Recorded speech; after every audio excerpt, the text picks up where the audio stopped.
ஏ மாயா, எப்படி எப்படி என் சொந்த ஊர்லயே எனக்கு ஓட்டு இல்லாம பண்ணிட்டல நீ? உன்னை நான் சும்மா விட மாட்டேன். அம்மா இப்ப என்னம்மா பண்றது? அந்த மாயா, சீனு, தனம், கதிரு எல்லாருமா சேர்ந்து பண்ண காரியத்தினால நம்மூர் ஆளுங்களே நமக்கு எதிரி ஆயிட்டாங்க. இனி அவங்க கிட்ட பேசி எல்லாம் புரிய வைக்க முடியாதுமா. அண்ணே, இனிமே நேரடியெல்லாம் போய் ஓட்டு கேட்டு ஜெயிக்க முடியாதுண்ணே. ஆனா எப்படியாவது நான் ஜெயிச்சே ஆகணும். அது எப்படிமா முடியும்? அதுக்கான வழியே தான் அந்த ரகுராமும் அவன் குடும்பமும் அடைச்சிட்டாங்களே. அண்ணே, வழி இருக்குண்ணே. எப்படியும் ஒவ்வொரு தெருவிலையும் அந்தந்த வயசுக்கு ஏத்த மாதிரி ஒரு பெரிய கை இருக்கும். எல்லா ஊர்லயும் அந்த மாதிரி ஆளுங்களெல்லாம் போய் புடி.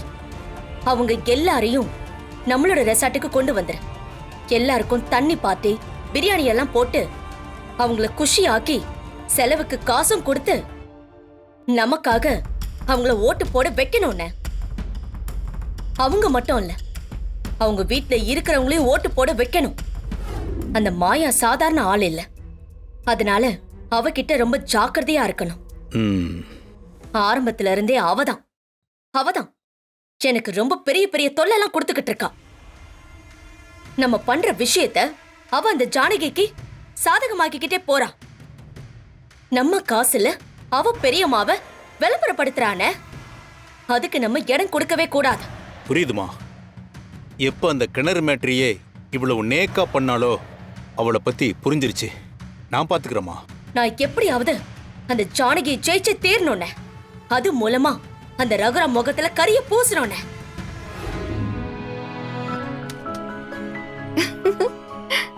தேங்க்ஸ் சீனு. என்னதான் ஃபாரின்ல பிறந்து வளர்ந்திருந்தாலும் நமக்கு பிடிச்சவங்க நமக்காக மல்லிகைப்பூ வாங்கி கொடுக்கறதுல இருக்கிற சந்தோஷமே வேற லெவல் தான். திரும்ப நான் வச்சு விடுறேன்.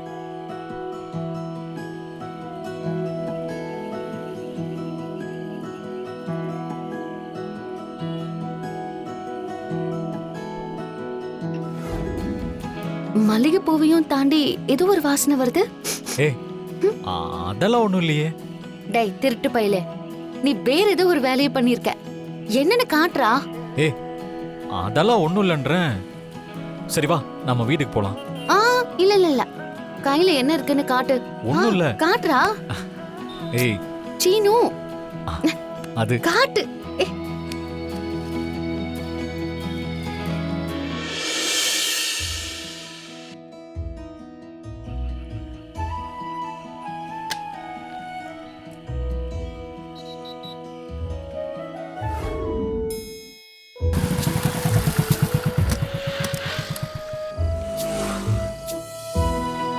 நான் 2 பிரியாணி பார்சல்ங்க. இல்லைங்க, இன்னைக்கு பிரியாணி போடலையா? மாஸ்டர் ஊருக்கு போயிருக்காரு. ஏன்னா அவர் இன்னைக்கு வரல.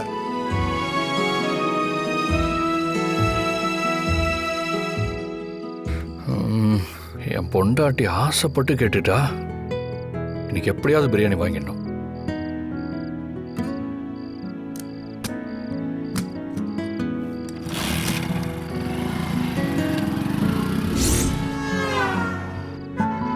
அண்ணா 2 பிரியாணி பார்சல்ண்ணா.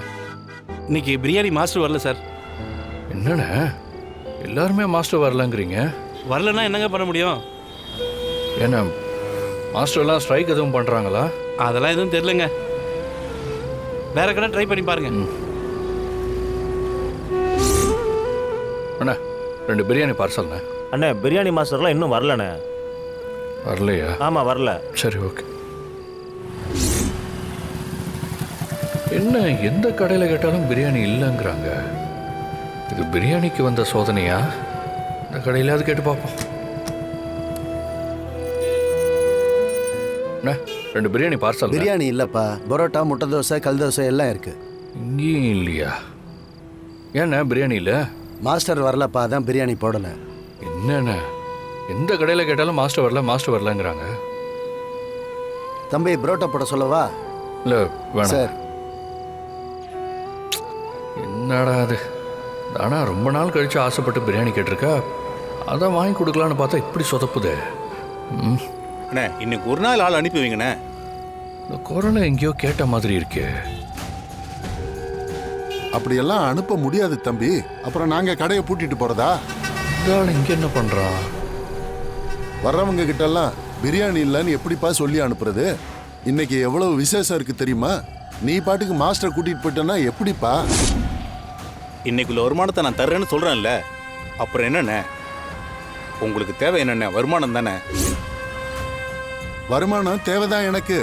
ஆனா வர்றவங்க கிட்ட எல்லாம் பிரியாணி இல்லைன்னு சொல்றதுக்கு எவ்வளவு சங்கடமா இருக்கும். கடையோட பேர் கெட்டு போயிடும்பா.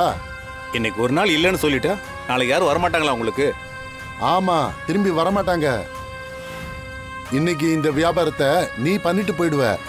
நாளைக்கு இன்னைக்கு ஒரு நாள் பிரியாணி வருமானம் எவ்வளோண்ணே வரும் உனக்கு? ஒரு 10,000 வரும். நான் உங்களுக்கு 25,000 ரூபாய் தர்றேன். மாஸ்டர் என் கூட அனுப்புறீங்களா? ஏய், தலையில இருக்கிற பூ எதுக்கு எடுக்கிற? மாமா கதிர் எல்லாம் வராங்க. என் தலையில எப்படி ஃப்ரெஷ்ஷா பூ இருக்கிறத பார்த்து என்ன நினைப்பாங்க? என்ன நினைப்பாங்க? ஆசையா பொண்டாட்டிக்கு புருஷன் பூ வாங்கி கொடுத்துருக்கான்னு பாப்பாங்க. போடா, எனக்கு ஒரு மாதிரி இருக்கு. அப்போ இந்த அல்வா ஆ, வரவங்களுக்கெல்லாம் பிரிச்சு கொடுத்துடலாம். எப்படி எப்படி எப்படி? பூ வச்சிருந்தா தப்பா நினைப்பாங்களா? அல்வா கொடுத்தா தப்பா நினைக்க மாட்டாங்களா? நினைப்பாங்க தான். அதனாலதான் ரெண்டையும் பைக்குள்ளேயே வெயின்னு சொல்றேன்.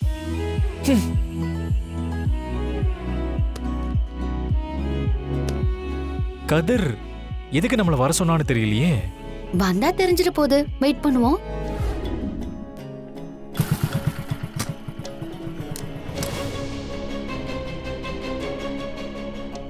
என்னாச்சு கதிர்? எதுக்கு அவசரமா மீட் பண்ணணும்னு சொன்ன? சின்ன, இப்பதானே ஊர்ல ஒரு பிரச்சனையை முடிச்சுட்டு வந்தோம். ஊர் ஜனங்களே புவனா கிட்ட ஓட்டி கேட்டு இந்த பக்கம் வந்துடாதுன்னு அடிச்சு துரத்துனாங்களா இல்லையா? அதுக்கு என்னடா? ஆனா வீடு வந்து சேர்றதுக்குள்ள அந்த புவனா அடுத்த வேலையை ஆரம்பிச்சிட்டா. என்ன சொல்ற கதிர்? எனக்கு ஒண்ணும் புரியல. அத நான் சொல்றேன் மாயா. ரொம்ப ஆசையா இருக்குன்னு கதிரை பிரியாணி வாங்கிட்டு வர சொல்லி நான் அனுப்புனேன். ஆ, ஆனா ஒரு கடையில கூட பிரியாணி இல்ல. என்னது? ஒரு கடையில கூட பிரியாணி இல்லையா? அது மட்டும் இல்ல சித்தப்பா, கடையில பிரியாணி மாஸ்டர் கூட இல்லையா. என்னம்மா சொல்ற? ஒரு கடையில பசுபதி நின்னு பேசிட்டு இருந்தான். என்னன்னு பார்த்தா பசுபதி அந்த கடை ஓனர் கிட்ட இன்னைக்கான வருமானம் 10,000ன்னா 25,000 ரூபாய் கொடுத்து அந்த பிரியாணி மாஸ்டர் கூட்டிட்டு போயிட்டான். டேய், பிரியாணி மாஸ்டர் கூட்டிட்டு போய் இவங்க என்னடா பண்ண போறாங்க? அதுல தாண்டா ட்விஸ்டே இருக்கு. ஒரு தெருவுல 2-3 பேர்னு கணக்கு வச்சு ஊர்ல இருக்கிற ஆம்பளைங்க எல்லாரையும் கூட்டிட்டு போய் ஏதோ ஒரு ரெசார்ட்ல வச்சு பார்ட்டி கொண்டாட போறாங்களா. அடி பாவி. தண்ணி பார்ட்டி, பிரியாணி, கையில பணம், ஆட்டம் பாட்டம்னு ஆம்பளைங்க எல்லாரையும் கவர் பண்ணி ஓட்ட வாங்குறதுக்காக இப்படி ஒரு ஏற்பாடு பண்ணிருக்காங்க.